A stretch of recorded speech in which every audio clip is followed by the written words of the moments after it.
Hi, అందరికీ నమస్కారం. ఈరోజు ఒక ముఖ్యమైన విషయం గురించి మాట్లాడదామని ఈ వీడియో చేస్తున్నా. అదేనండి, ఇవాళ సొసైటీలో ఆడపిల్లల పైన జరుగుతున్నటువంటి అఘాయిత్యాల గురించి. ఈ అఘాయిత్యాలు జరగడానికి గల ముఖ్య కారకులు ఖచ్చితంగా నేను తల్లిదండ్రులే అని చెప్తా. ఎందుకంటే సొసైటీలో పిల్లల్ని ఏ విధంగా పెంచాలి, సొసైటీలో వాళ్ళు ఏ విధంగా నడుచుకోవాలి అని అంటే దానికి మూల కారణం తల్లిదండ్రులే. ఎందుకంటే ఒక స్కూల్లో స్టూడెంట్స్ క్రమశిక్షణ తప్పితే అది మాస్టర్ తప్పు అవుతుంది.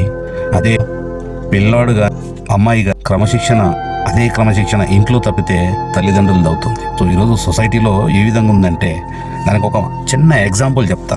మనం ఒక ఫారెస్ట్ ట్రిప్ వెళ్తాం, టికెట్ తీసుకొని ఫారెస్ట్లో యానిమల్స్ని చూడడానికి రైడ్ వెళ్తాం సేఫ్టీ కార్లో. సో ఫారెస్ట్లోకి ఎంటర్ అయిన తర్వాత మీరు ఆ సేఫ్టీని అంతా వదిలేసి మీ ఇష్టం వచ్చినట్టు చేస్తారా? చెయ్యరు.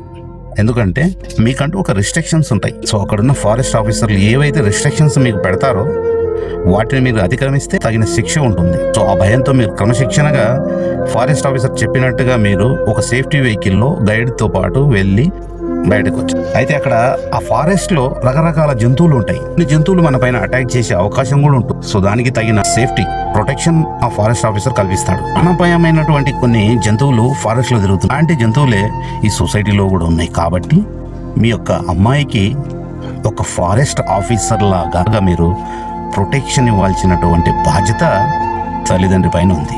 మీరు మీ అమ్మాయికి సొసైటీలో మంచి సెక్యూర్ కల్పిస్తే ఇవాళ జరుగుతున్న ఈ ఆగడాలు ఏవైతే ఉన్నాయో పూర్తిగా మీరు అంటే మీకు మీరే నియంత్రించవచ్చు.